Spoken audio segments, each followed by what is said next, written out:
Bueno, arratsaldeon, ni hasi baino lehen eskerrak eman nahi dizkiot askapenari. Ez bakarrik gaur hemen nagolako, baizik eta urtetan ikasi dugulako internazionalismoa ez dela bakarrik elkartasun bide bat, baizik eta munduan kokatu, munduan plazatu eta munduak dituen kontraesanen aurrean ekiteko modu bat. Eta beraz, sistema endocentrista eta androzentriko honen aurrean, aukerak edo alternatiba ezberdinak jorratu nahi ditugulako, askapenak ematen zuen horretarako parada, eta urtean lan bat eta lankidetza bat izan dugu. Beraz, eskerrik asko eta eskerrik asko ere zuek hemen egoteagatik. Iruditzen zait importantea dela hau esatea, zeren zuek brigadistak zarete, eta ez zarete herri normal bateko brigadistak.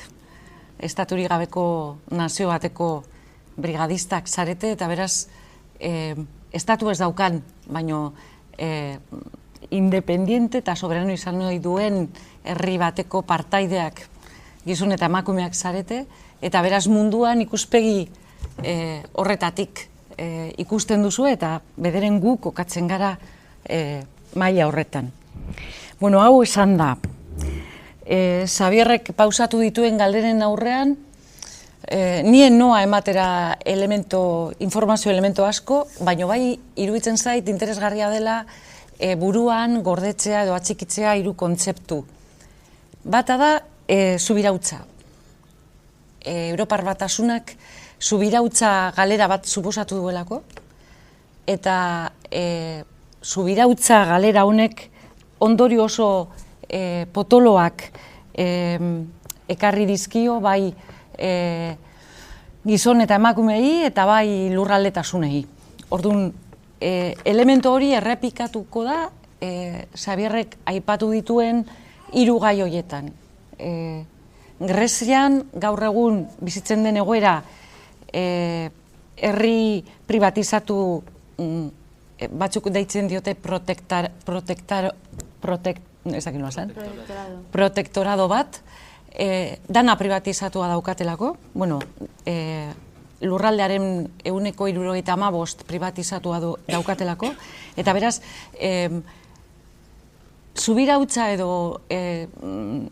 subirautzaren galera oso nabaria izan da, eta batipat horrek egiten dio ez eredu ekonomiko bati, baizik eta ekonomia politikoari egiten dio.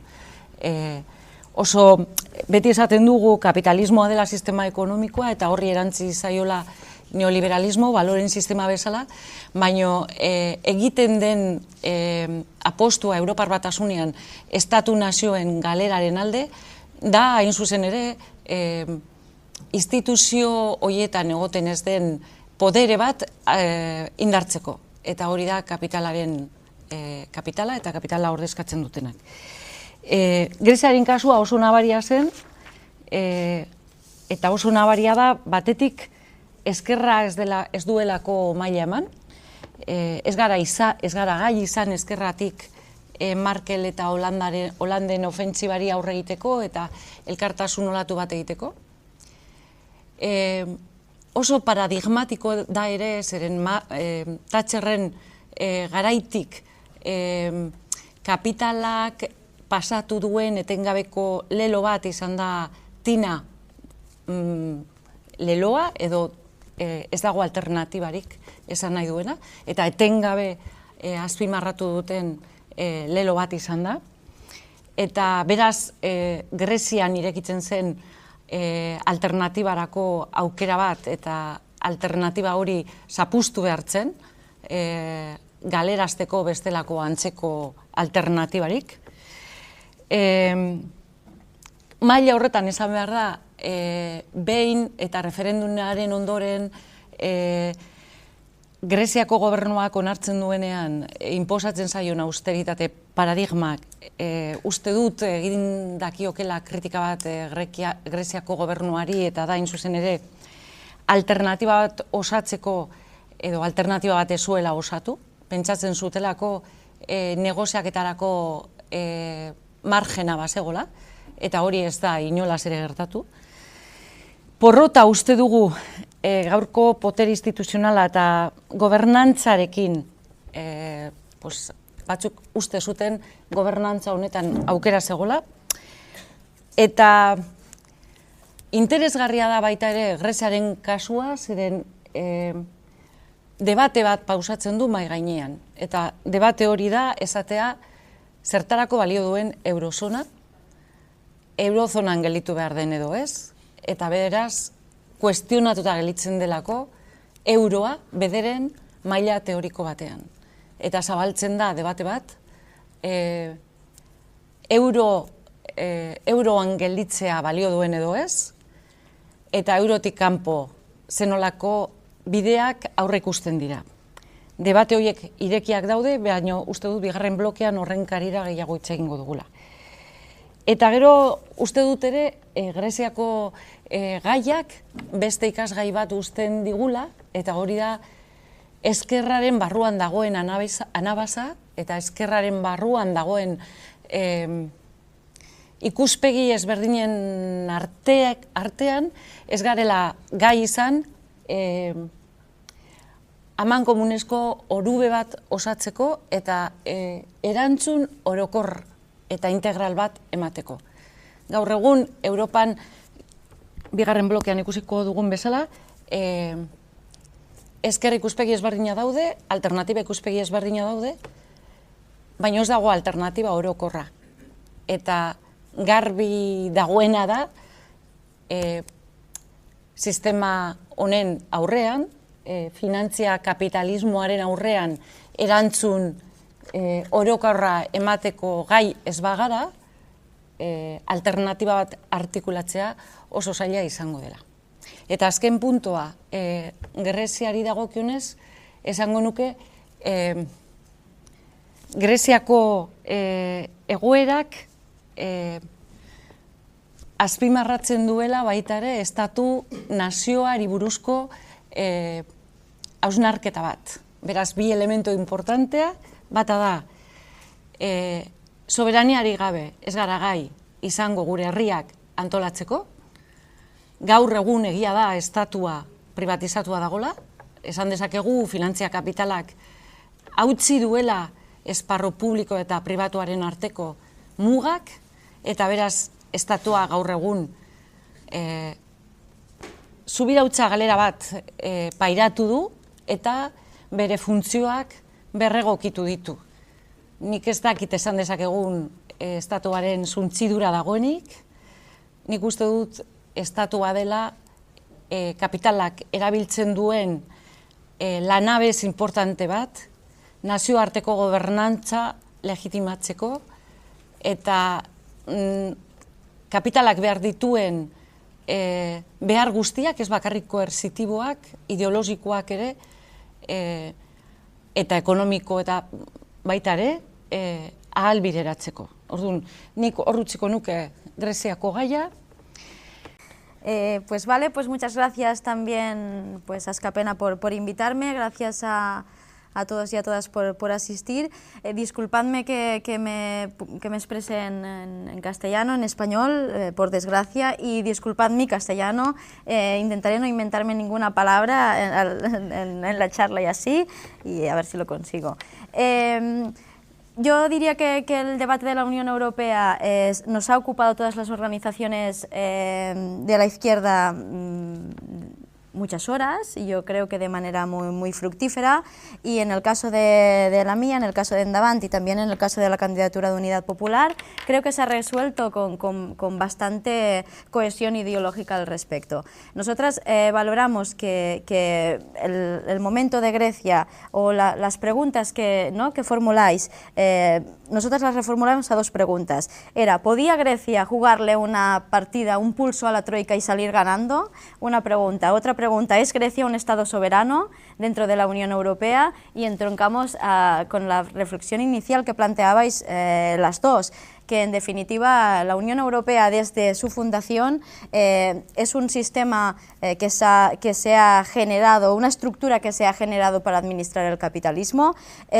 Dentro del capitalismo ha optado por la aplicación de las políticas neoliberales, seguramente las más antisociales posible, y desde los propios fundamentos, desde los pilares estructurales, desde el Tratado de Roma, desde el Tratado de Maastricht, desde, en definitiva, el Pacto de Crecimiento y Estabilidad, se establece un sistema institucional que se ha generado, que ha crecido y que se ha desarrollado a las espaldas, a las costillas de los trabajadores y de las trabajadoras, a las costillas de las rentas del trabajo, mientras favorecía las rentas de capital. Todo el desarrollo de la institucionalidad de la Unión Europea no se explica sin la bajada de salarios, sin la reducción de derechos laborales, sin los ajustes fiscales para promocionar las inversiones y sin la pérdida de soberanía de los Estados miembros y sin la negación de soberanía de los pueblos sin Estado. En este marco se enmarca el caso de Grecia, que un filósofo francés, Alain Badiou, denomina como un neoprotectorado, ¿no? Grecia es un nuevo protectorado, un neoprotectorado o un estado en zonificación. Y se refiere en estos términos para describir que Grecia ahora mismo está sometida a un estricto control institucional financiero por parte de la Unión Europea y de los poderes fácticos y financieros europeos. Y intentamos explicarlo en tres ejemplos, ¿no? A raíz de la aplicación del tercer memorándum, hay tres ejemplos que dibujan muy bien lo que estamos intentando explicar, que es la existencia de un Estado sin nada de soberanía, o la existencia de un Estado que básicamente vive tutelado por las instituciones de la Unión Europea. Los tres ejemplos podrían ser el Tesoro Público, la agencia, os digo el nombre exacto para no inventármelo, que eso sería más riguroso, Consejo de Estabilidad Fiscal y el Fondo de Privatización, ¿no? Vamos a coger estos tres ejemplos.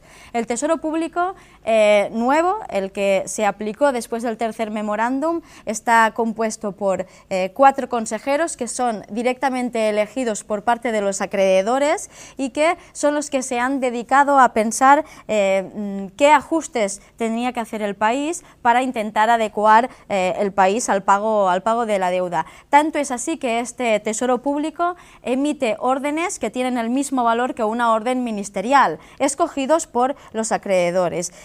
Por ejemplo, el caso del Consejo de Estabilidad Fiscal, compuesto por siete acreedores, es el que se dedica a elaborar los presupuestos del Estado griego para intentar ajustar el Estado a las medidas que propone la Unión Europea. Y para acabar, el Fondo de Privatización, que explicaba antes Elena, y que tiene que intentar devolver 50.000 millones de euros a la política europea común, y que ha incorporado los fondos patrimoniales del Estado, de todos los ministerios, y ha dejado en situaciones absolutamente miserables y vergonzosas el sistema sanitario, el sistema educativo, con barrios que básicamente tienen que autoabastecerse por una cuestión mínima de supervivencia. Por tanto, primera lección que nosotras sacamos de la Unión Europea es que de Grecia y del caso de la Unión Europea es que no existe ningún Estado soberano dentro de la Unión Europea, porque el marco jurídico de la Unión Europea se ha construido a base de la soberanía de los Estados. Otra lección que sacamos del caso griego es un poco la que intentaba también explicar antes Elena, qué papel ha jugado la izquierda en el escenario griego, si podía jugarle un pulso a la Unión Europea y salir bien parada. Tenía todos los ingredientes, tenía un referéndum de su lado y solo necesitaba un proyecto político coherente con lo que tendría que ser un mínimo, que es la capacidad de los pueblos y de los estados para propiciar una vida digna a la gente que vive en ellos, ¿no? Al final la lectura que hacemos es que a nosotras ya no nos valen los proyectos socialdemócratas. Los proyectos socialdemócratas socialdemócratas, como se planteó el de Syriza, acaban garantizando pues, unas variables de ajuste del capitalismo en momentos de crisis, y pensamos que son proyectos que son vías muertas por el propio momento mundial del capitalismo, que necesita hasta el último euro para acumular beneficios y que nos parece que no volverá a redistribuir beneficios subiendo salarios y no volverá a redistribuir beneficios proporcionando más servicios públicos. Por tanto, vemos difícil reeditar posiciones socialdemócratas en el momento actual del capitalismo, y la primera lección y única que sacamos, ya la habíamos sacado antes, es un poco trampa, pero que en todo caso reforzamos después de ver el caso griego, es que es necesaria una alternativa desde la izquierda revolucionaria y además no solo institucional, que abogue por la salida inmediata de la Unión Europea y por la salida inmediata del euro, porque entendemos que son instituciones no reformables y sobre todo que no albergan ningún tipo de capacidad soberana por parte de los pueblos para decidir cómo quieren administrar sus propios recursos y sobre todo para dignificar la vida de la clase trabajadora y las clases populares. Gu errefusiatuen gaiari dagokionez, maila ezberdinetan kokatzen dugu. Maila bada, eta uste dut, Isabelek lehen aipatzen zuen badiu, munduari begiratzen baldin badiogu, esan dezakegu mundua ezaugarritzen duten 3 elemento nagusi ikus dezakegula. Bata dela finantzia kapitalismoa, beste bata da estatu privatizatu hori, orain arte hitz egin dugun horretaz, eta 3. da, aber ondo esaten dudan, praktika neokolonial berriak deitzen direnak, ez? Eta batetik daukagu finantzia kapitalismo bat edatua dena mundu zabalean, naiz eta bere poteria oso konzentratua dagoen, baina mundu zabalean dago, eta sistema bat inposatu du, lehen esan ditugun, hemen aipatu diren ezaugarri ezberdinekin. Bigarrena daukagu estatu bat, estatu nazio bat, batipat, mendebaldean kokatzen dena, hegoaldean mota ezberdinetakoak egonik ere, eta 3. elemento daukagu praktika neokolonialak, eta hauek zer dira, eta ikusten ari gara 2007tik onera batipat, ematen ari direla planetako hegoaldeko eskualde batzuetan batipat kapital transnazional horren eskuetatik eta korporazio handietatik ematen ari direla hainbat lurraldeen suntzidura. Eta hainbat lurralde suntzidura horiek ekarri dute ez lehen edo ohitutak orain arte ohitura geneukan ikusteko kolonizazio mota oso konkretu bat, potentzia bat joaten zen hegoaldeko lurralde batetara, eta potentzia horrek ezartzen zituen instituzio batzuk, estatu bat berari zegozkion, ondo zegokion moduetatik, eta jarduera politiko-instituzional bat martxan jartzen zuen. Orain, kapital finantzieroak ez ditu olakoak onartzen. Eta planetako hegoaldean ezartzen ari da suntzidura edo suntzitu dituen eskualde batzuk nun ez dagoen inolako instituzio motarik. Hori oso garbi ikusi dugu Iraken, oso garbi ikusi dugu Sirian, oso garbi ikusi dugu Libian. Horrez ere ekarri du batetik anarki kontrolatu horretan ez dagoela potere bat zeinarekin kapitalak edo kapitaletako ordezkariek negozia dezaketen. Eta beraz, lurralde horietako herri sektoreak eta langileria gelditu da inolako babesarik gabe. Eta beraz, korporazio handi horiek harreman zuzenak ahalbideratzen dituzte bertan dauden podere ezberdinekin. Eta podere horiek dira podere batzuetan klan batzuei loturik, beste batzuetan dira talde armatuei loturik, eta orduan harreman zuzena daukate lurralde horretan beraiek nahi duten eraikuntza martxan jartzen dute, eta langileria eta herri sektoria gelditzen da batipat inoren babesari gabe, eta horrelak sistemak sortu ditu 2000 milioi pertsona, eta esaten ditu sortu ditu, zeren beraientzako ez dira ez asalariatuak eta ez konsumitzaileak, eta berak sortu du poltsa bat, ibiltzen dena edo borrokatzen duena bere egunerokoa alduen bezalan. Horrek ekarri du flujo handi bat beraientzako irtera izan ziteken lurraldetara, eta lurralde honek ateak itxi ditu.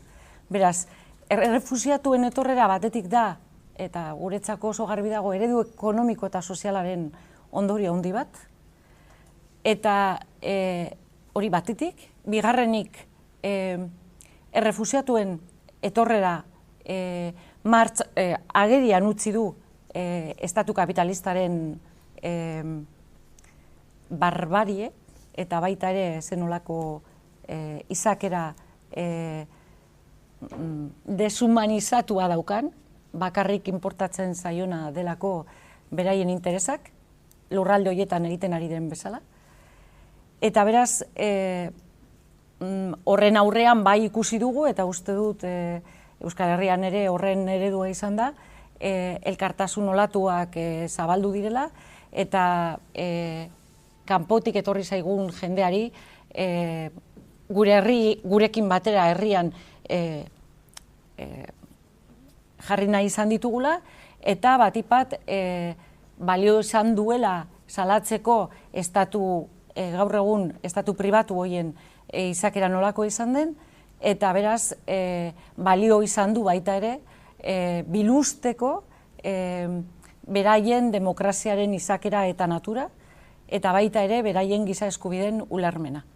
Orduan, gu testuinguru horretan kokatzen dugu errefusiatuen egoera. Esan behar dugu Euskal Herrian errefusiatuak izan garela eta baditugula, eta beraz munduan zehar euskal errefusiatuak eta euskal gatazkaren ondorioz errefusiatuak egon badaudela, agian zuek, ez dakit hemen Hego Amerikara joko duzuen artean Uruguayen badira errefusiatuak, Venezuelan badira errefusiatuak, Mexikon badira errefusiatuak, Cabo Verden badira errefusiatuak, egon garen lurralde guzti horiek errezibitu gaituzte, lanean gaude beraiekin, eta nik uste dut gure aldetik eta bederen esker independentistaren aldetik badago, nik esango nuke lelo bat komeni dena oroitaraztea eta da esatea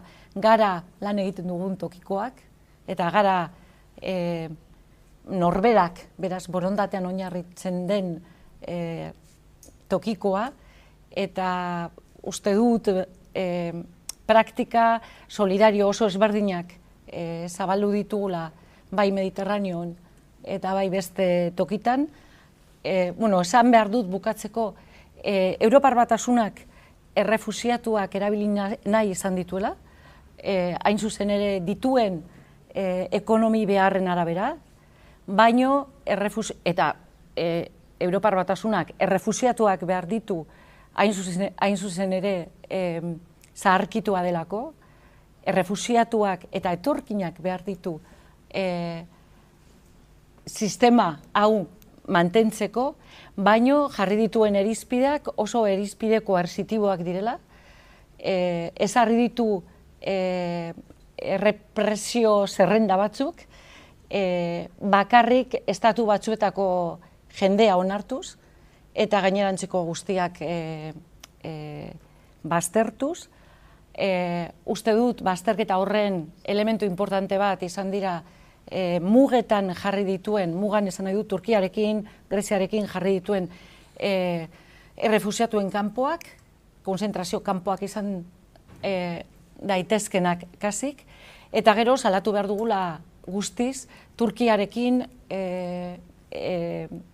sinatu duen akordioa, hain zuzen ere, gainetik arazo berarentzako, Europar Batasuneko estatuentzako arazoa zena, ahal bideratu ahal izateko, eta denok ezagutzen ditugu komunikabideetan ikusi ditugulako, zenolako baldintzetan ematen ari den akorde hori.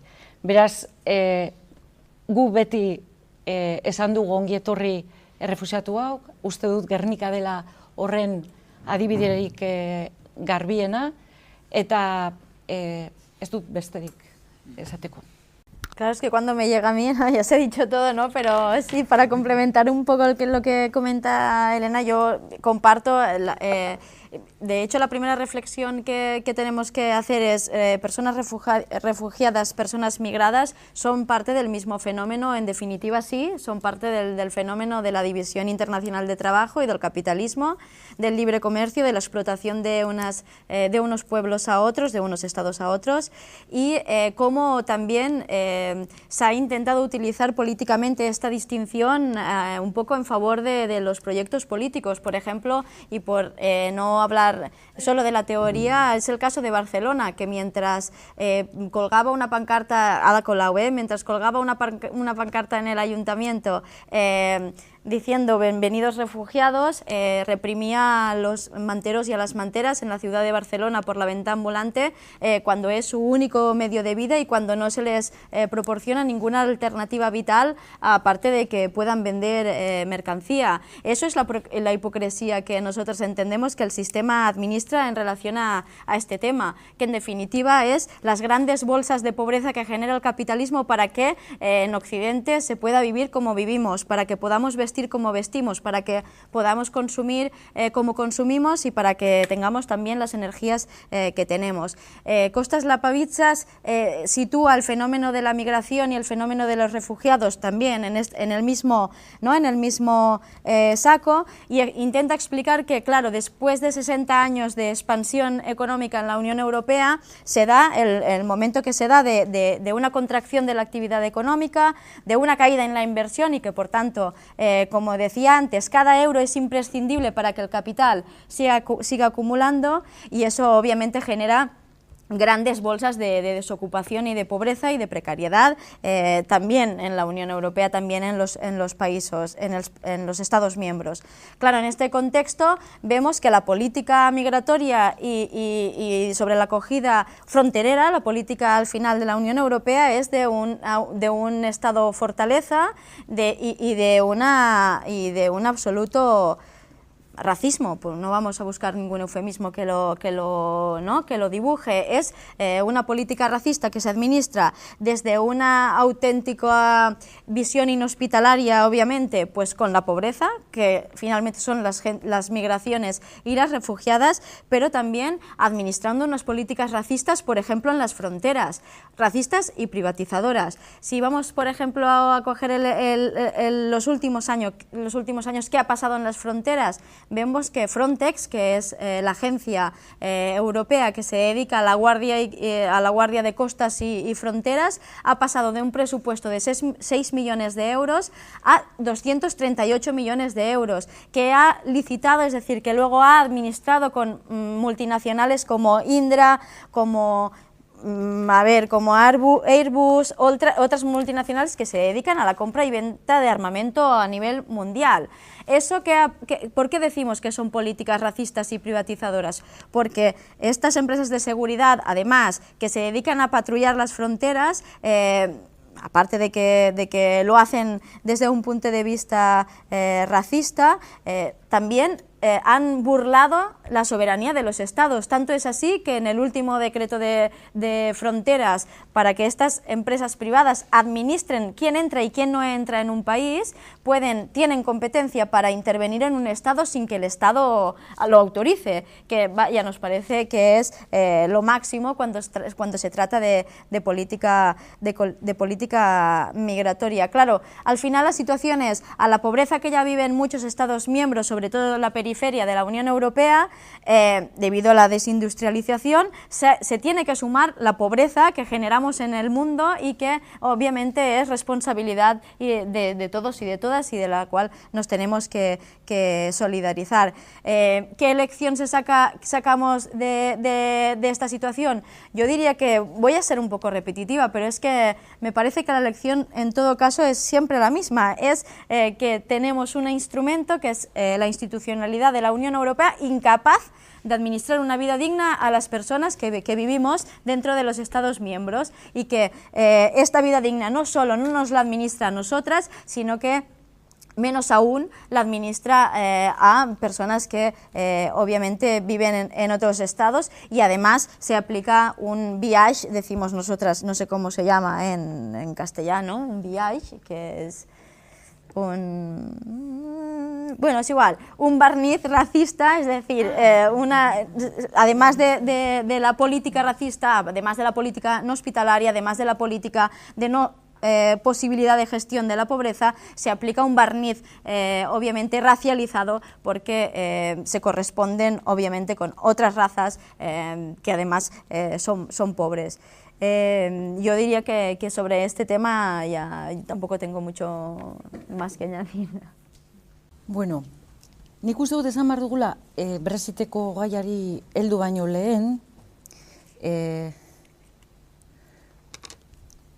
mundu mailan gertatzen ari dela fenomeno bat, nolabaiteko hausnarketa eskatu beharko ligukena. Eta hori da,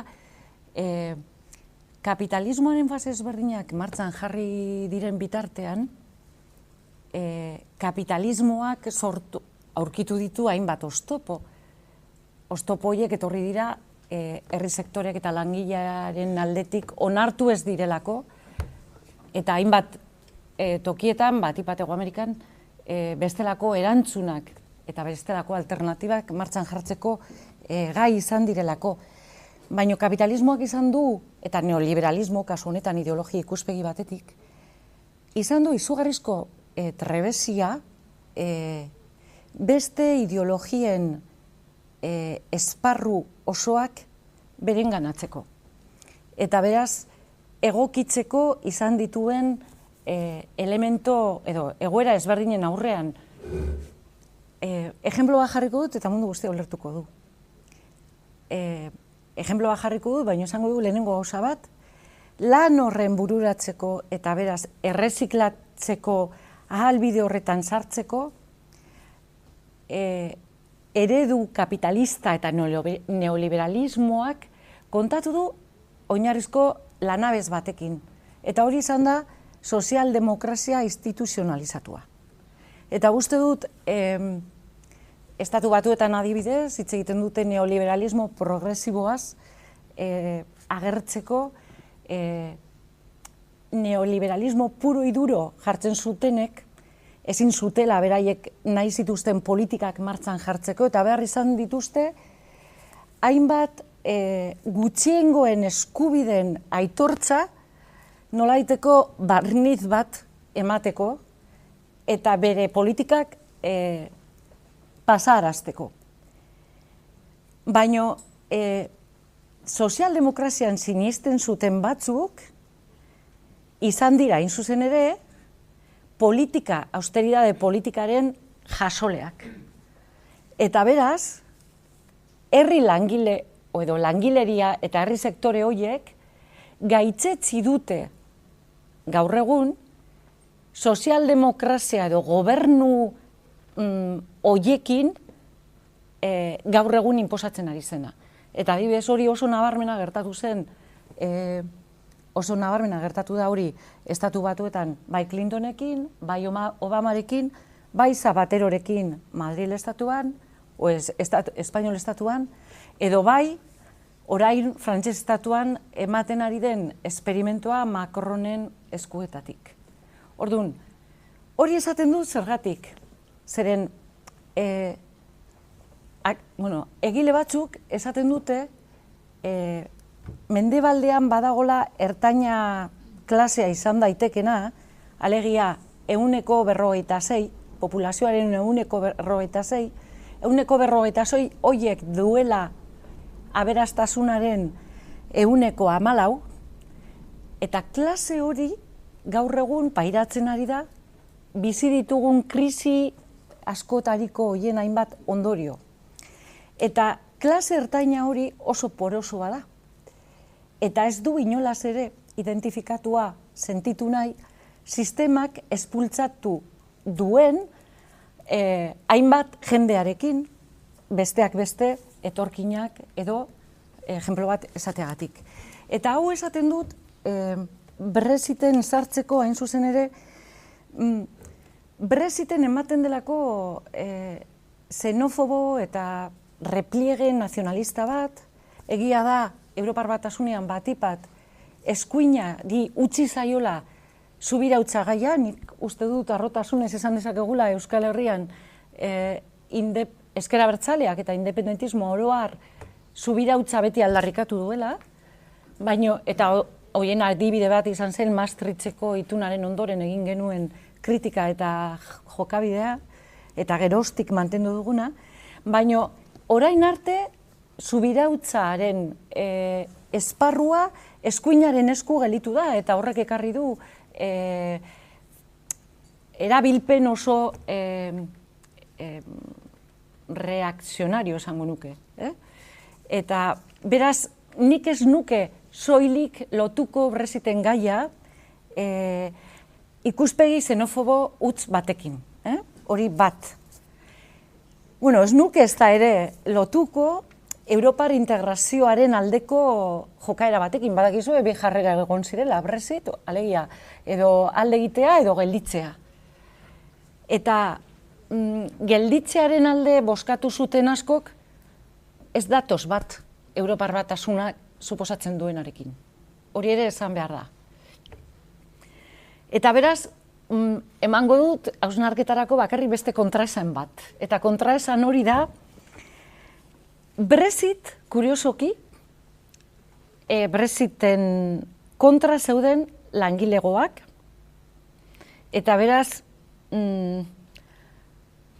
langile auzoak, eta baita ere, langile auzo horientzako ekialdeko aurpegia, hain zuzen ere, ekialdeko langilearen aurpegia zeukan etorkin irudia. Eta horiek bai, bozkatu zuten kontra. Eta alde zegoen City. Eta Cityk bozkatu du, ordezkatzen du kosmopolitismo liberal bat, eta bozkatu du Europar Batasunaren gelditzearen alde. Orduan, kontraesan horrek oso garbi uzten du zer jokatzen ari zen momentu horietan. Baina Europar Batasuna kontraesana delako ere, Brexiten gaiak azalarazi ditu bestelako nazio ikuspegi bat.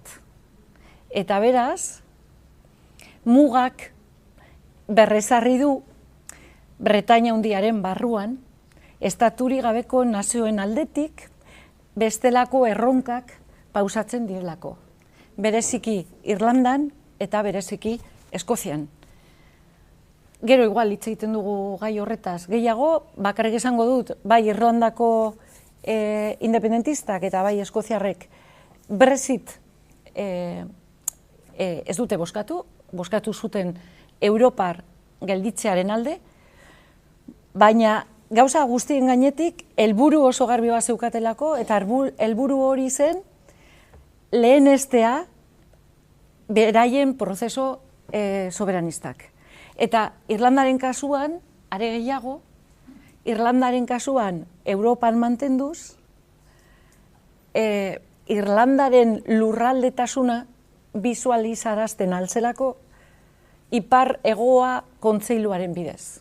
Jakingo duzue, ostiral zainduko akordiak 3 maila dituela, bata da autonomia, Irlandakoa, bigarrena da ipar-hegoa kontseilua dagokionez, ipar-hegoa kontseilu horri dagozkio hainbat esparru, hezkuntza, kultura, garraio ekonomia, eta horri heldu zioten hain zuzen ere, errepublikar mugimendua bisualizarazteko bere jendeari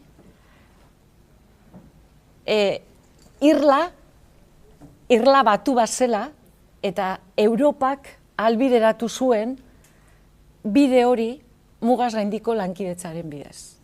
Orduan, hori ere Brexit mahai gainean jarri du eta jakingo duzuenez, Irlandak negoziatu du Europar Batasunako instituzioekin klausula berezi bat egon dadin eta ipar-hegoa kontseilu hori desagerrez dadin, eta negoziatu du baita ere Irland muga administratibo bat jarri ez dadin, eta Irlandar errepublikar mugimendua ere erabili du Brexiten inguruko eztabaida erreferendum bat eskatzeko eta Irlaren batasunaren alde aldarrikatzeko. Gauza bera gertatu da Eskoziarekin, Eskoziak eskatzen du baita ere erreferendum propio bat egiteko aukera, baina eskatzen du baita ere erreferendum bat egitea Eskozia ez duelako nahi Europar Batasunetik ateratzea. Kasuistika alde batetik berdina da, biak prozesu soberanistak direlako, baina badaude diferentziak Europar Batasunaren irudiari eta itxurari dagokionez. Esan behar dut, Brexiten negoziaketen asuntoa nahiko komplikatua dela, Europar Batasunak bere alase atera zuen artikulu 50. Artikulu erabiltzeko aukera. Esaten da ez dagoela bestelako aurrekaririk Europar Batasunetik ateratzeko, baina gezurra da. Groenlandia da Danemarkaren barruan edo Danemarkako subirautzapean dagoen estaturik gabeko nazio bada, eta Danemarka sartu zenean Europar Batasunean aukera eman zieten Groenlandiari jakiteko Europar Batasunan egon nahi zuen edo ez, eta bozkatu zuen kontra. Hori izan zen 1982an, baino irla txikia da, 50.000 biztale besterik ez dauka. Eskandinavian beste hainbat tokitan ere eginda horretarako parada. Horrek agertzen du pizka bat egoera hori. Esan behar dut, Bretaña handiko gobernuak ez daukala presarik alde egiteko arautegia finkatzeko, eta segurazki, baina importantea izango da jakitea nola, noiz, eta batipa gero hori negoziatzen dela Estrasburgon. Esango dut, eta hola ez naiz gehiegi luzatuko, bi gauza bukatzeko, bata da, Brexitak ireki duela aukera bat, edo ireki dezake aukera bat, Bretaña handian, bestelako aukera eta bestelako modeloa martxan jartzeko. Eta hori etor daiteke ezkerraren eskutik. Baldin eta estrategia definitu bat ematen bada, eta definitzeko garbia baldin bada. Zeren dagoen beldurra da, Bretaña handia orain estatu batuekin egingo duela itun berezi bat, eta Europar Batasunarekin egin dezakena Norvegiaren antzekoa izan daitekela. Baina segituko dela bere modelo ekonomikoa, eta esan behar dut, Europar Batasuna aparte negoziatu duela Cityrekin, Cityk segiditzala bere negozioak egiten Europar Batasunarekin. Beraz, pausatzen den gaia eta lotuko dugu gero etorriko den debate batekin, Europar Batasunetik ateratzea ekarriko diola Bretaña handiari monetaren devaluazioa, rezesio bat lehenbiziko momentuetan, baldin eta krisi ez bada areagotzen. Krisi areagotzen baldin bada, rezesio areagotuko da, baina egia da, Bretaña handiaren kasua ez dela Greziarena, eta ekonomia potente badaukala, badauka industri finantziarizatu bat, baditu zerbitzuak, eta hori gertatzen ez bada, rezesio bat ekidingo dela, eta krisia areagotzen baldin bada, egoera ekonomikoaren ondorioak oso larriak izango direla berriro ere, langileriarentzat eta sektore herrikoientzako. Nik uste dut hor gelituko nizela. Yo diría que en este caso sí que no estoy casi segura de compartir el diagnóstico inicial, porque nosotras sí que partimos un poco desde la base que no se han dado apuestas socialdemócratas en ningún país que podamos identificar. No valoramos que el PSOE tenga un programa y una gestión socialdemócrata, como no valoramos que Clinton o Obama lo ejecutasen. Los incardinamos en un proyecto absolutamente neoliberal, si quieres neoliberal con remordimientos, o neoliberal con rostro humano, o neoliberal acompañado de una literatura o de una liturgia progresista, pero absolutamente neoliberal, ¿no? Además de eso, administrando pues, las medidas de austeridad más grandes que seguramente se dan desde la reestructuración del capitalismo y desde la crisis.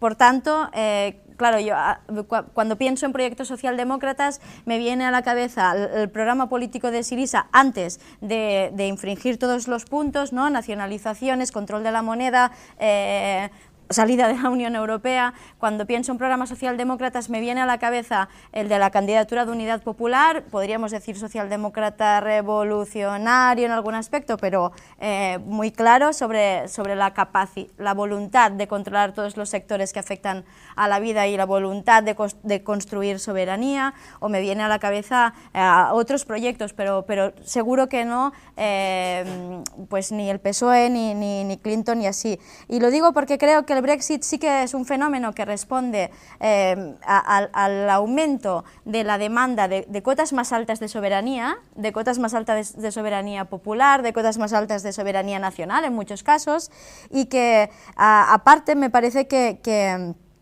se da, es decir, que no sé, yo sí que comparto contigo que el fenómeno es mucho más complejo de la lectura única de la extrema derecha, porque ¿no? Tariq Ali habla del consenso del extremo del centro, ¿no? Pequeños explotadores, capitalistas que no se han unido al circuito globalizado del capital, clases trabajadoras y clases populares con poca formación, migradas, pobres.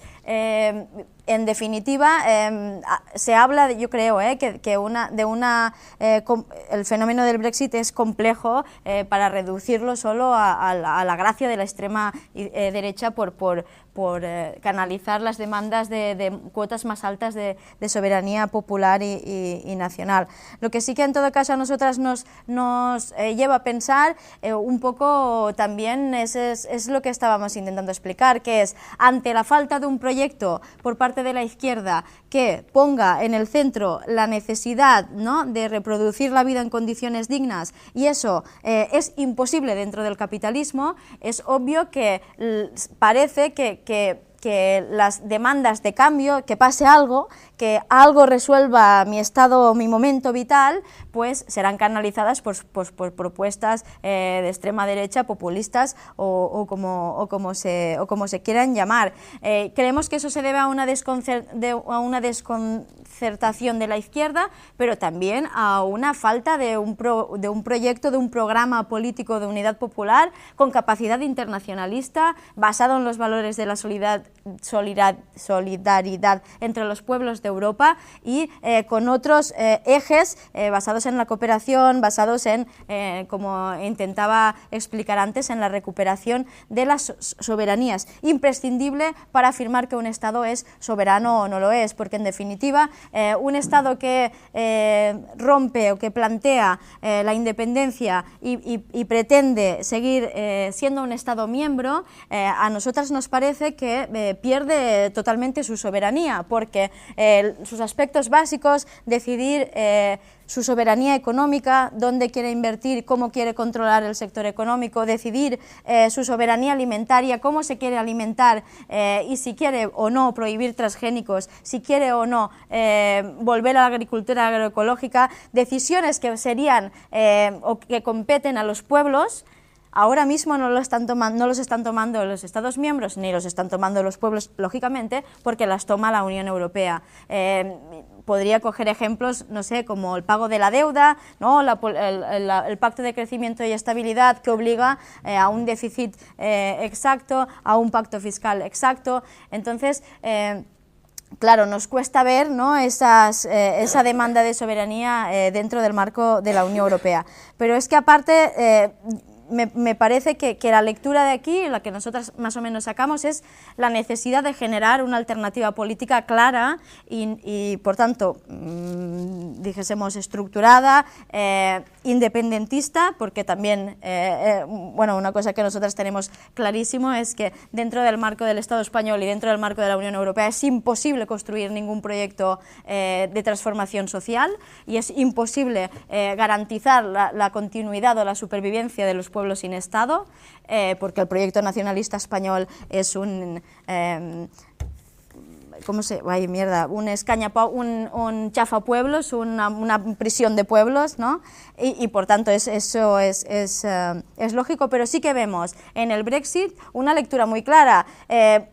Bueno, mucha gente usa el discurso del miedo ¿no? Cuando se habla de salir de la Unión Europea es como, fuera de la Unión Europea no hay nada. Bueno, pues mira, se produjo el Brexit y, a ver, la gente que es pobre igual, y la que está explotada igual, y la que vivía mal, vive mal igual. ¿Qué significa? ¿Cuál es la lección?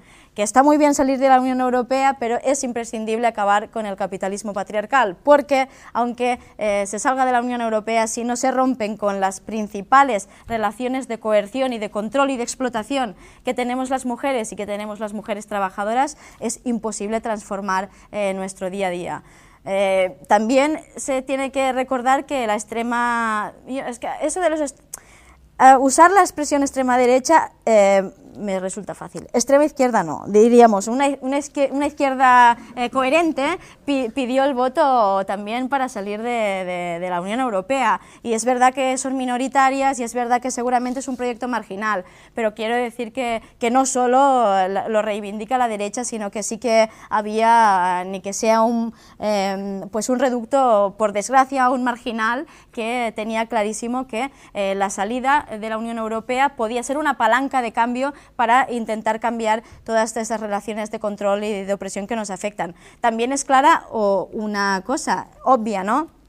Todos los procesos de cambio son pugna de intereses entre clases y, en definitiva, cuando un proceso lo lidera la clase dominante y la hegemonía del proceso lo controla la clase dominante, es un proceso que tiene nada de transformador y que seguramente acaba pues situando en primer orden el mantenimiento del orden, el mantenimiento del status quo, que es lo que, en definitiva, entendemos que también ha pasado con el Brexit. Es decir, el Brexit era una oportunidad para que se volviese a escribir otra historia favorable al derecho de las trabajadoras y los trabajadores, pues seguramente si la hegemonía de la lucha por la salida de la Unión Europea hubiese estado en un proyecto de izquierdas transformador y pues dijésemos coherente políticamente y cohesionado, pues es posible que hubiese sido una palanca de cambio. Como no fue así, pues en definitiva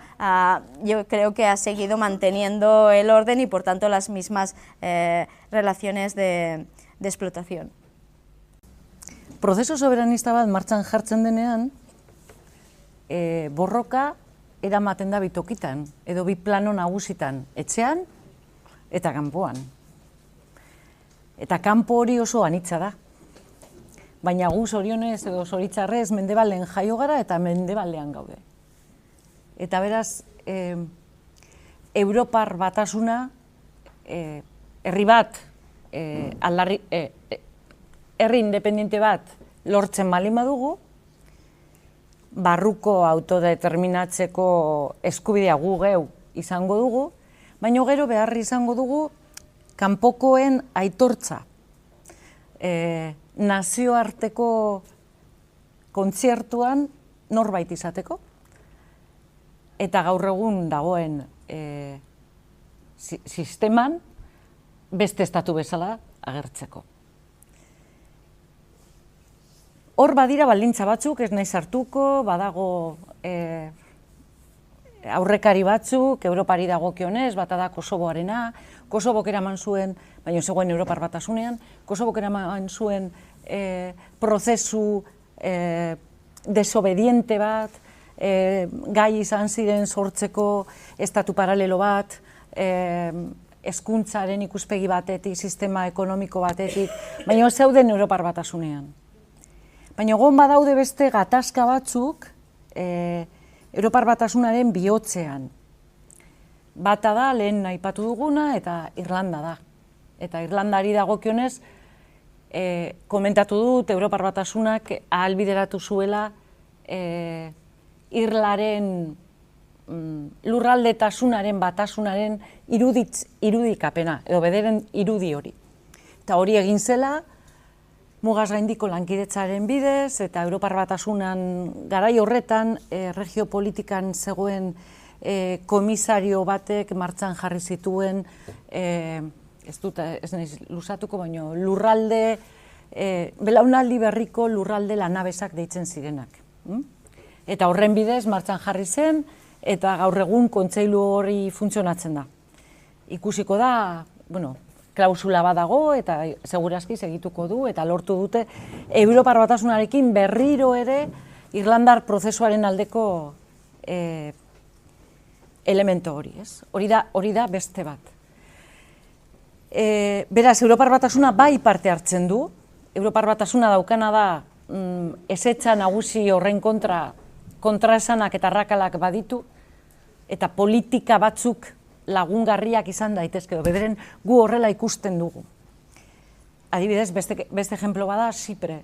Zipreren kasuan gatazka ez da gainditu, Turkia zegoelako beste elemento bat bezala, hor realpolitik funtzionatzen zuen, eta beraz, naiz eta Irlaren batuketarako ere hainbat mekanismo eta klausula jarri ziren, lasaitu da egoera eta berriro negoziaketak hasi dira.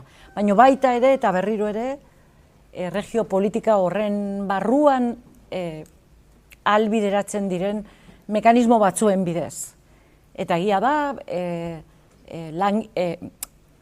Zipreko gizon eta emakumeentzako egon da lusaz banatuak egon ziren lurraldeak eta familiak batzeko aukerak izan ziren, baina Zipre berez ez zuen eredu kapitalista horri inolako zalantza jartzen, zalantza esan nahi dut, ez zutela kolokan jartzen, eta gogoratuko duzuen, nola Nazio Batuetako Kofi Annanek proposatu zuen modelo konfederal bat Ziprerentzat, hain zuzen ere, bi aldeak, baina gero aman komunean, nazioartea, mugak eta hainbat eskuduntza. Orduan, hau da esaten dut, esateko Europar Batasunak gatazka konponbiderako hildoan eta barruko gatazkei dagokionez, bai izan dela mekanismo batzuk, bai izan dituela bide batzuk, esan dezagun. Batzutan bide horiek garestiak dira. Garestiak esan nahi dut,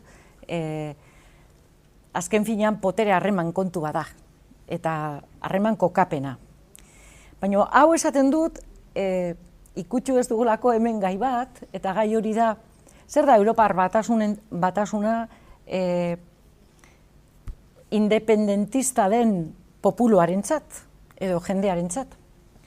Eta beraz, nik uste dut oso garbi utzi dugula Euskal Herrian eta ezker independentistaren ikuspegitik guk hiru elementoa, kapitalak martxan jarri du hiruki bat, eta hiruki horretan daude merkatua, komunitatea eta instituzioak. Eta beraz, gu hiruki horri saiatu gara erantzuten, ezker ikuspegi batetik, eta gainera iruditzen zaigu egin dugun saiakera, zen ez da oraingoa, baizik eta Maastrichtzekin sortu zen, baliogarria izan zitekela ezkerrari alternatiba bat emateko. Eta hiru elemento horiei erantzun diegu oso modu laburrean, bestelako eredu ekonomiko bat martxan jarri nahian, eta beraz, kritika guztiekin kooperatibismo da horren elemento bat, eta sindikalgintza indartsu batekin. Eta izan dugulako sindikalgintza indartsu bat, herri honetan, eta masa kritika bat, herri honetan hobeto bizi izan dugu. Ez kupo bat dugulako. Baizik eta hemen egon da, langileriaren aldetik, borrokak eta lortu dira maila batzuk beste toki askotan ez dagoena. Beraz, sindikalgintza eta eredu propioaren bultzaketa da guretzako elemento bat, bestea da udalgintza, eta guk sinesten dugu udala delako herritarrengandik gertuen dagoen instituzioa, bestelako politikak egin ditzazkegula, eta politika horiek ikuspegi eta prisma feminista batetik eta berdintasunean oinarritzen den, eta eskubide oro, jende ororentzat oinarritzen dela, eta baita ere horrek ekartzen du beste elemento batzuk, demokrazia parte hartzailea eta, beraz esan nahi dut, irakurketa propio batekin esaten dugu, bai udalgintzatik eta bai eredu sozioproduktibo errotik aldatuz ekar dezakegula modelo produktibo eta erreproduktibo berri bat, zeren gaur eguneko erreprodukzio modelo horretan emakumea gara pisu hori jasotzen dugunak, zigortua gara, eta gaur eguneko finantzia kapitalismo horren baitan eta familia bakoitzeko batzuena bederen, hilabetezariko bikoitza horren bidez emakumeri jartzen zaiolako baldintza zapaltzaile batzuk, eta beraz hori aldatzearen aldekoa gara, eta beraz esan dugu herrigintza, esan dugu udalgintza, instituzioak, esan dugu modelo produktibo eta esan dugu herrigintza. Zen uste dugu modelo eraldatzaile bat martxan jartzeko guztiz beharrezkoa izango dela herri sektoreekin batera alternatiba hau osatzea, alternatiba bat osatzea. Eta beraz iruditzen zaigu hiru elemento horiek erantzun dakiekela ezkerreko hainbat sektorei, hain zuzen ere gaur egun, ni gaur goizean Baionan egon naiz, bilgune feministak antolaturiko mahai inguru batean, eta egon dira bi berdintasun teknikariak, eta erakutsi digute marrazki bat, eta deitzen zen el verdadero izquierdista. Eta hor ikusten zen eskeleto bat, eserita, oina hola jarrita, zai, ea noiz baldintza hobeagoak ematen diren gauzak aldatu ahal izateko.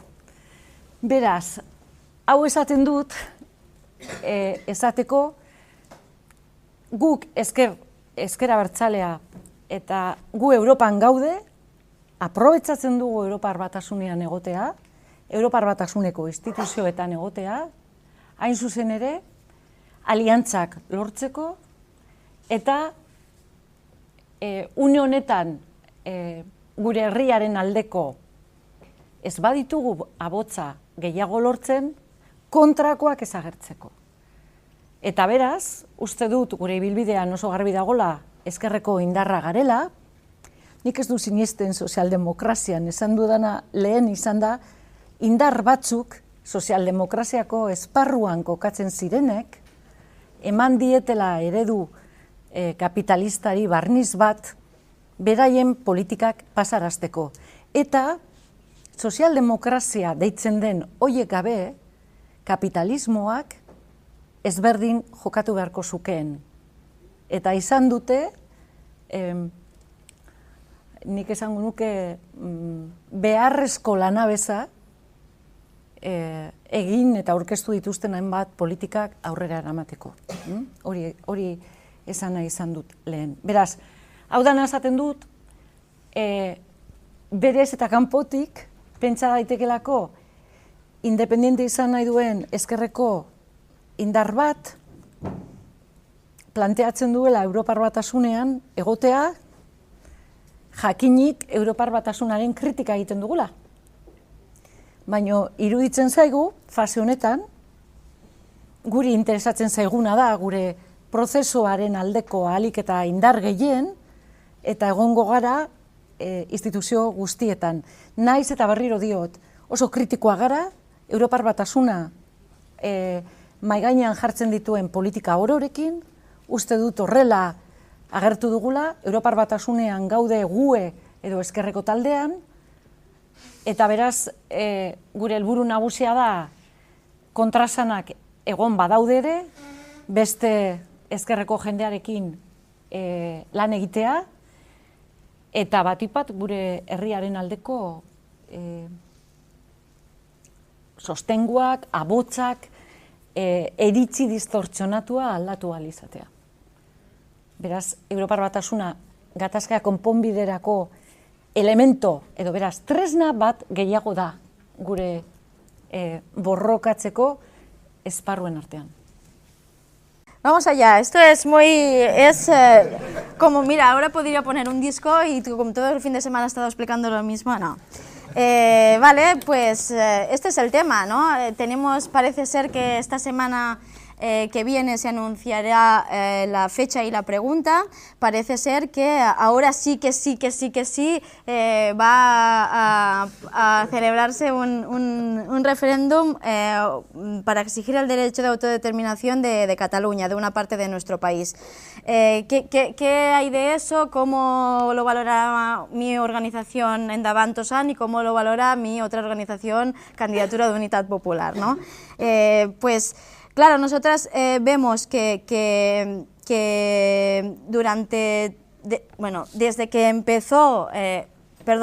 desde que la reivindicación independentista se convirtió en un fenómeno de masas en el Principado, no desde que empezó, porque la izquierda independentista, los países catalanes, ha reivindicado la necesidad de independencia del Estado español desde hace muchos años, pero desde que se convirtió en un fenómeno de masas, o en todo caso que puede llegar a ser mayoritario, nosotras hemos visto diferentes etapas, una que era muy ilusionadora, que era sobre todo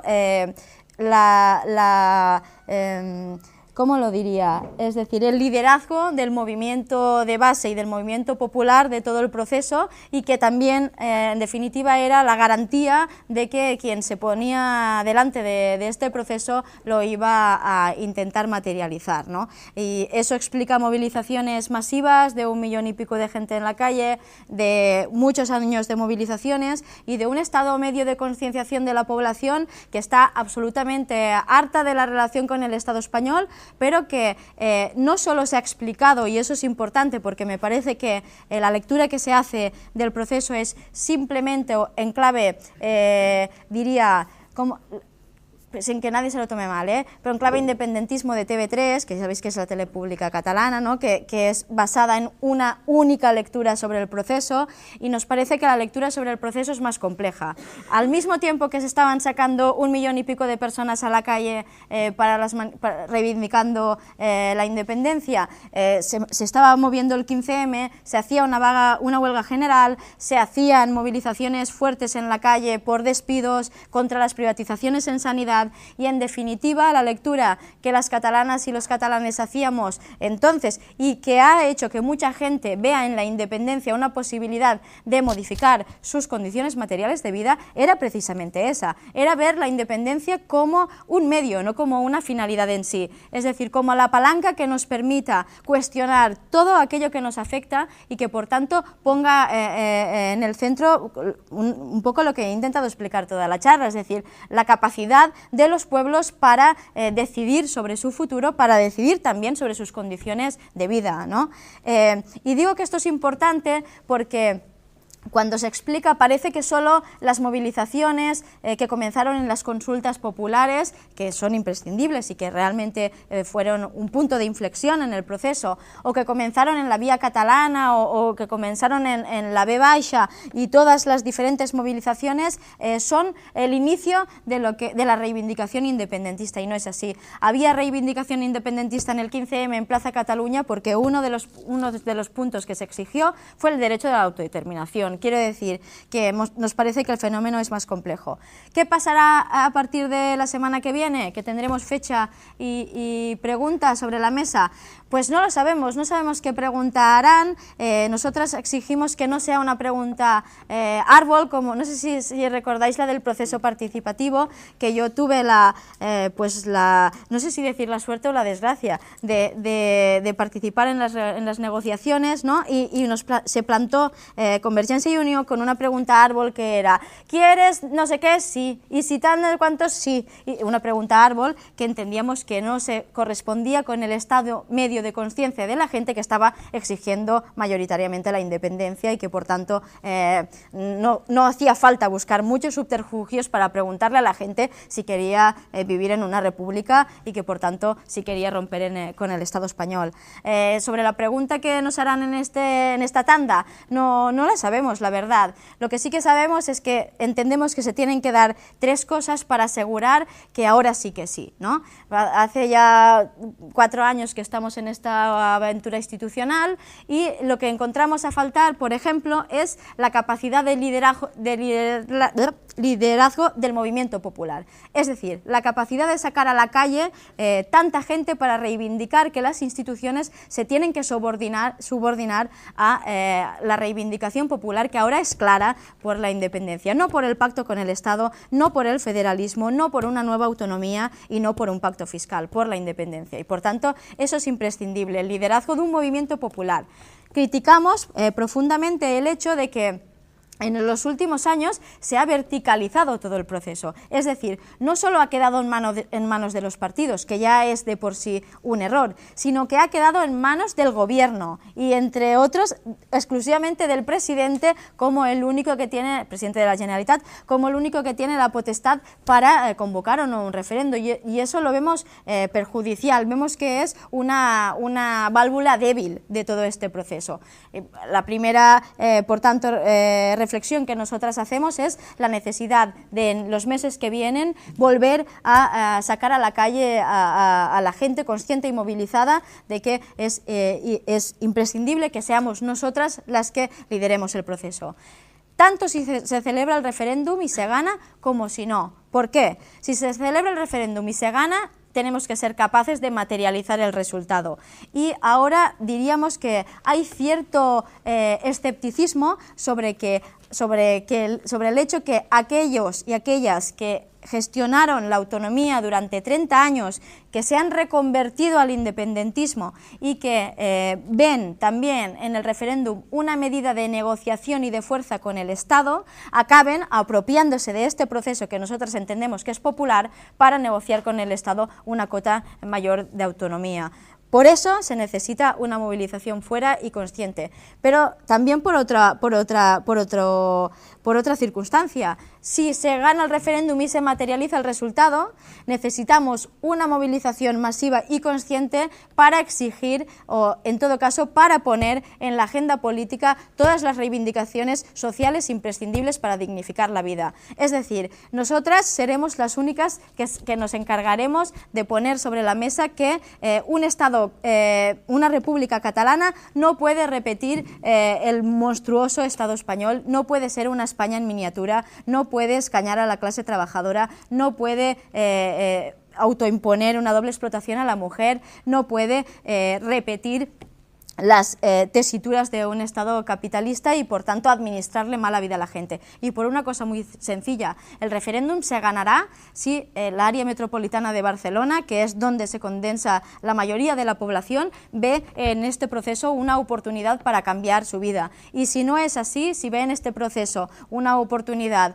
para que los que ya mandan y a los que ya se enriquecen a costa de nuestro trabajo lo sigan haciendo, nos parece que el resultado será desolador y no queremos que pase, ¿no? Por tanto, con independencia de los escenarios que se abren, el proyecto de la izquierda independentista es vivo por una cuestión. Primera, la territorialidad. Nosotras creemos en els països catalans y no solo en el Principado. Sí que vemos la posibilidad de independencia del Principado como una palanca para intentar cambiar o en todo caso para mover, para remover el estado de las cosas al País Valencià y a les Illes, pero nuestro proyecto político pervivirá aunque se vote y se gane el referéndum porque es els Països Catalans, y sobre todo el proyecto de la Unitat Popular pervivirá porque, como decía antes, todos los procesos de cambio son luchas de intereses entre clases y la nuestra, obviamente, si quiere poner por delante los intereses de nuestra clase, tendrá que hacerlo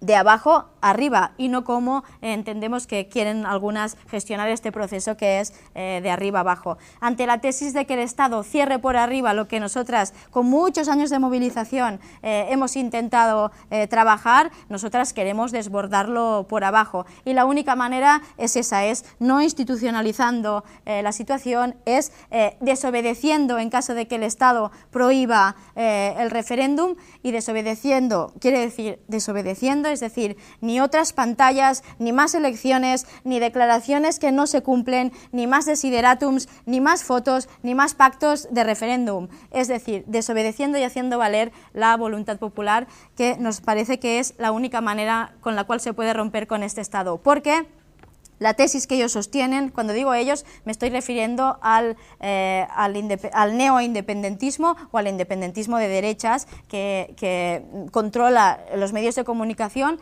pero que nosotras pensamos que no es tampoco un bloque hegemónico, ¿no? Ellos hablan de la ley a la ley, de la revolución de las sonrisas o de... es verdad, ¿eh? No me estoy inventando, la revolta de los somriures, de la ley a la ley, la revolución de las sonrisas, o que todo este proceso se tiene que hacer con seguridad jurídica. Nosotras les decimos que lo que tenemos delante ya se ha demostrado y me parece que pocas cosas tengo que decir yo aquí, porque creo que no hay nadie que lo pueda saber mejor que los vascos y las vascas, que quien tenemos delante sonrisas nos administrará pocas en caso de que la gente esté determinada a votar y a ejercer el derecho a la autodeterminación. Es decir, en definitiva, al final los procesos, también las rupturas, son pequeñas revoluciones y si no lo vivimos así, nos parece que esto se quedará con un nuevo pacto de redistribución de poder autonómica que sería para nosotras el peor de los escenarios posibles. Ni lehen esan dut, uste dut. Baina igual, balioko luke esatea, ezkerraren barruan hipotesi ezberdinak daudela. Eta beraz, bi hipotesi nagusi daude, bata da esaten duena Europar Batasunaren barrutik gauzak alda daitezkela, eta beraz, oreka daitekela Europar Batasuna, eta behin oreka eta gero alda daitekela, eta horren barruan daude diem taldekoek, Varufakisek lideratzen duena,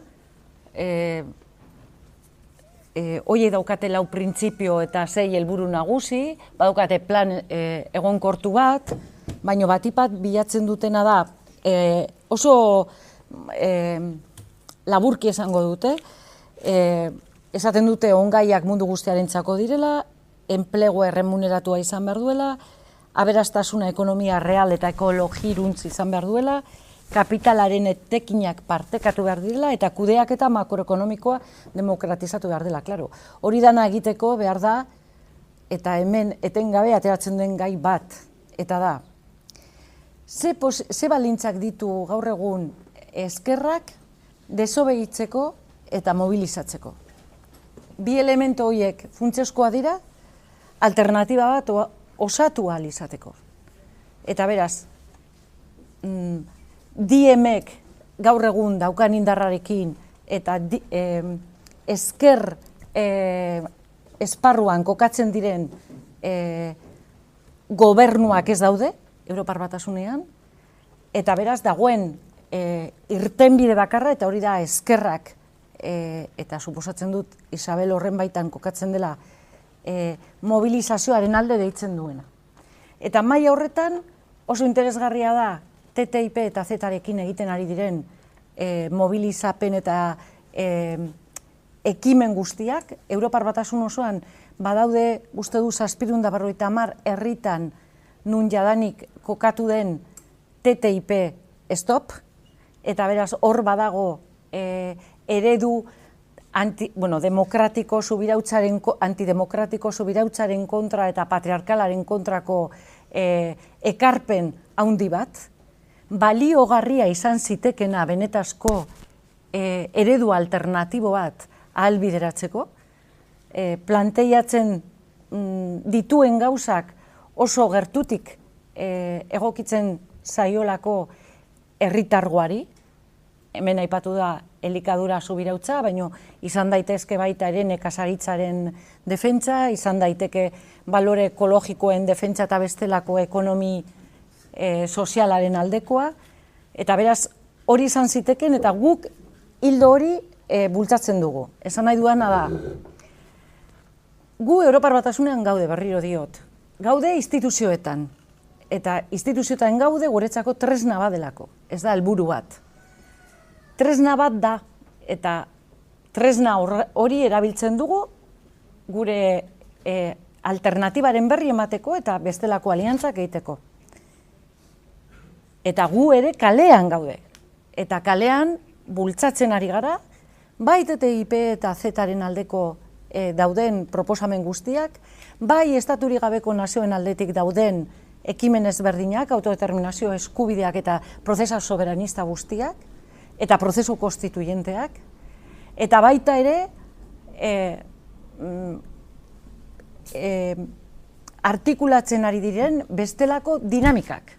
Eta dinamika horiek datoz emakumeen eskutik, eta baita ere datoz hainbat langilegoaren eskutik eta batipat sindikatuen eskutik. Orduan, kontraesankorra izan daitekela, bai, nik onartzen dut, jarrera edo ikuspegi kontraesankorra izan dezakela, baina uste dut kontraesanek laguntzen gaituztela aurrera joaten, eta guk oso garbi daukagu herrigintzari gabe ez garela ezer, eta gaur egun ditugun tresna instituzionalak direla, hain zuzen gure helburura heltzeko, eta ez helburu edo sede bakar bat bezala. Vale, claro, yo creo que en nuestro caso la alternativa está clara. La alternativa se juega fuera de la Unión Europea y la jugamos también dentro y fuera de las instituciones. Es decir, nosotras entendemos que es imprescindible, como decía antes, pues afirmar la soberanía en toda su comprensión, eso es decir, la capacidad de los pueblos para administrarse, ¿no? Para gestionarse, para decidir todo lo que les afecta, y entendemos que, como he dicho antes también, eso no es posible dentro de las instituciones de la Unión Europea. Somos conscientes que no tenemos suficiente fuerza para asaltar el poder, es decir, que también nos movemos en la lógica de gramsciana, si queréis, pues de guerra de posiciones o de espacios de acumulación de fuerzas, pero entendemos que los espacios de acumulación de fuerzas los tenemos que generar básicamente desde la base, básicamente desde el arraigo popular, y en el cual las instituciones acompañen al proceso y el proceso no se subordine a las instituciones. ¿Por qué? Me intento explicar. Yo creo que Grecia nos demuestra eso, ante la ausencia de un movimiento popular fuerte y de un centro de gravedad y de decisión fuera de las instituciones, la tentación institucional, la inercia institucional es al posibilismo, y ha sido históricamente el posibilismo de todos los movimientos conscientes y hasta revolucionarios que han llegado a las instituciones.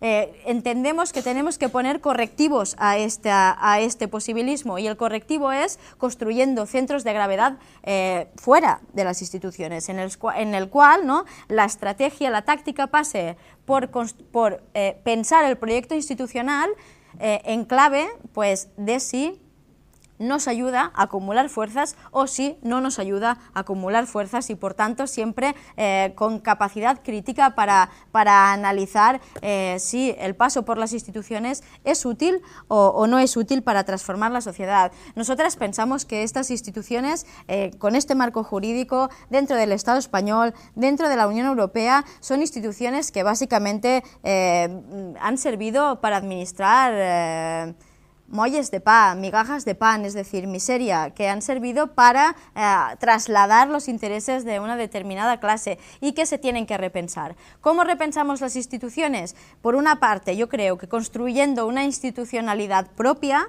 y que es lo que nosotras ahora estamos intentando trabajar en el proyecto de soberanías, es decir, explorar pues en muchos sitios el poder institucional que tenemos y el poder popular que tenemos para pensar alternativas al capitalismo. Por ejemplo, tenemos algunas pruebas piloto en clave alimentaria en Navàs, en clave energética pues en Sort y en otros municipios.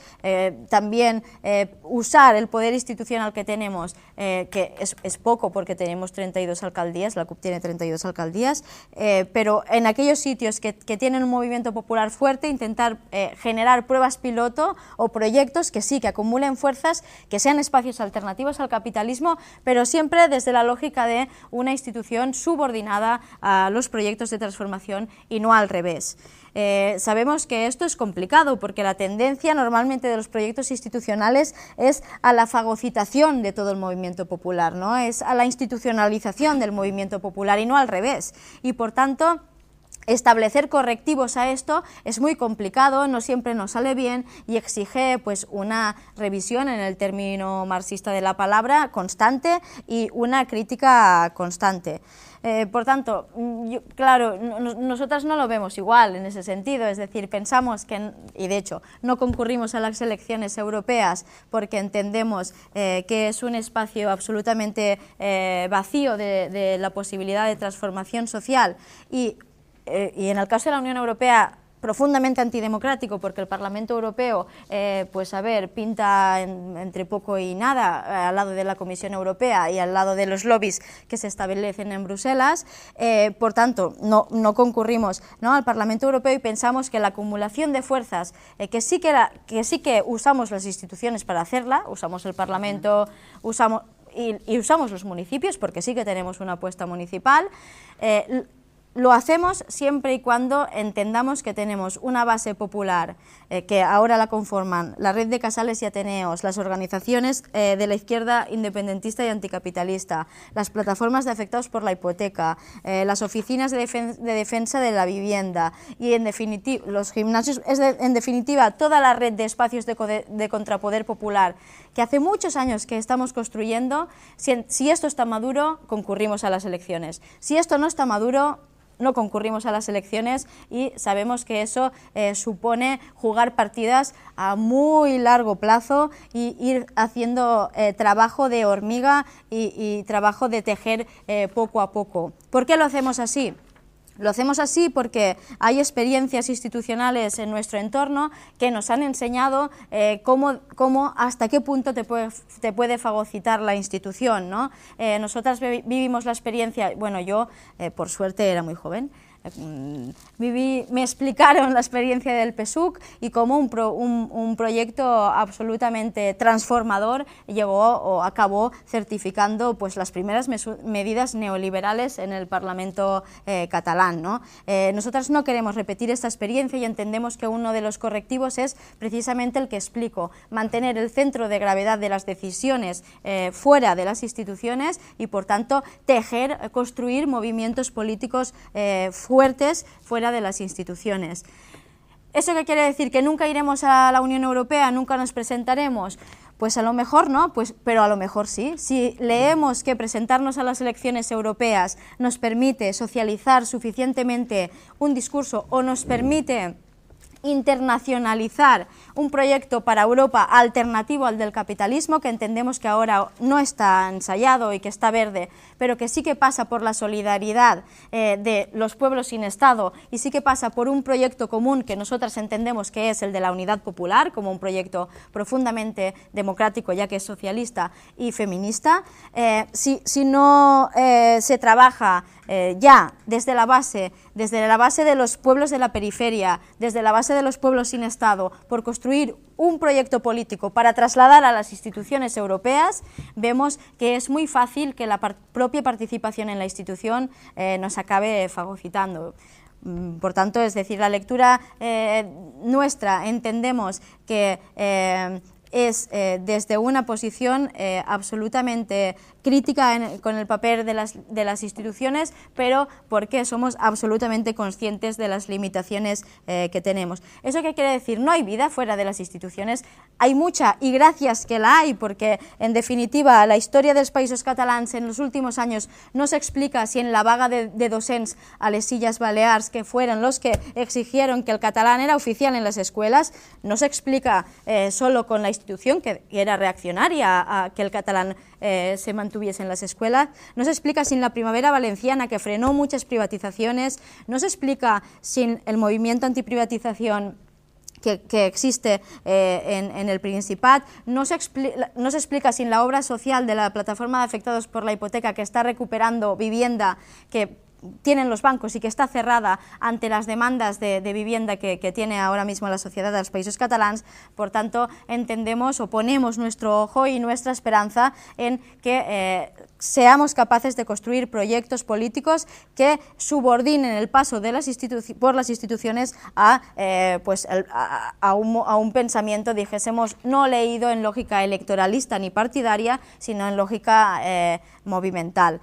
Y yo diría que para acabar, yo espero que durante muchos años no nos presentemos a las elecciones europeas, porque en la guerra que ahora mismo se libra contra la Unión Europea ha de ser la guerra más conflictiva posible, porque la Unión Europea nos administra en los próximos años un tratado de libre comercio con el Canadá, un tratado de libre comercio con Estados Unidos, y que eso para la clase trabajadora será miseria, miseria y más miseria. Nosotras entendemos que esto se lucha desde fuera y usando toda la inteligencia posible que nos hará falta.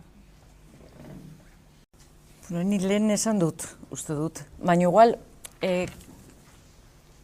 balioko luke esatea, ezkerraren barruan hipotesi ezberdinak daudela. Eta beraz, bi hipotesi nagusi daude, bata da esaten duena Europar Batasunaren barrutik gauzak alda daitezkela, eta beraz, oreka daitekela Europar Batasuna, eta behin oreka eta gero alda daitekela, eta horren barruan daude diem taldekoek, Varoufakisek lideratzen duena, hoiek daukate 4 printzipio eta 6 helburu nagusi, badaukate plan egonkortu bat, baina batipat bilatzen dutena da, oso laburki esango dute, esaten dute ongaiak mundu guztiarentzako direla, enplegu erremuneratua izan behar duela, aberastasuna ekonomia real eta ekologiruntz izan behar duela, kapitalaren etekinak partekatu behar direla, eta kudeaketa makroekonomikoa demokratizatu behar dela, klaro. Hori dana egiteko behar da, eta hemen etengabe ateratzen den gai bat, eta da, ze balintzak ditu gaur egun ezkerrak desobeditzeko eta mobilizatzeko. Bi elemento horiek funtsezkoa dira, alternatiba bat osatu ahal izateko. Eta beraz, diemek gaur egun daukan indarrarekin eta ezker esparruan kokatzen diren gobernuak ez daude, Europar Batasunean, eta beraz dagoen irtenbide bakarra, eta hori da ezkerrak, eta suposatzen dut Isabel horren baitan kokatzen dela, mobilizazioaren alde deitzen duena.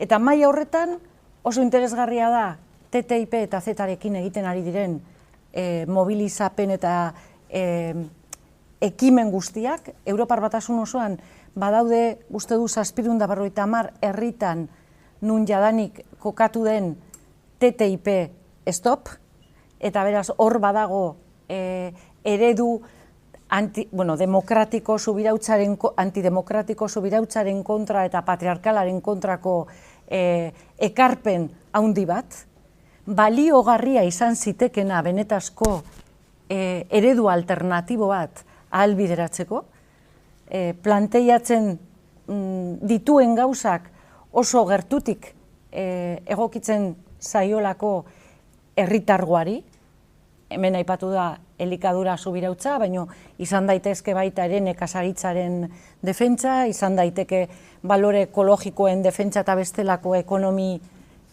sozialaren aldekoa, eta beraz hori izan ziteken eta guk hildo hori bultzatzen dugu. Esan nahi duana da, gu Europar Batasunean gaude, berriro diot, gaude instituzioetan, eta instituzioetan gaude guretzako tresna bat delako, ez da helburu bat. Tresna bat da, eta tresna hori erabiltzen dugu gure alternatibaren berri emateko eta bestelako aliantzak egiteko.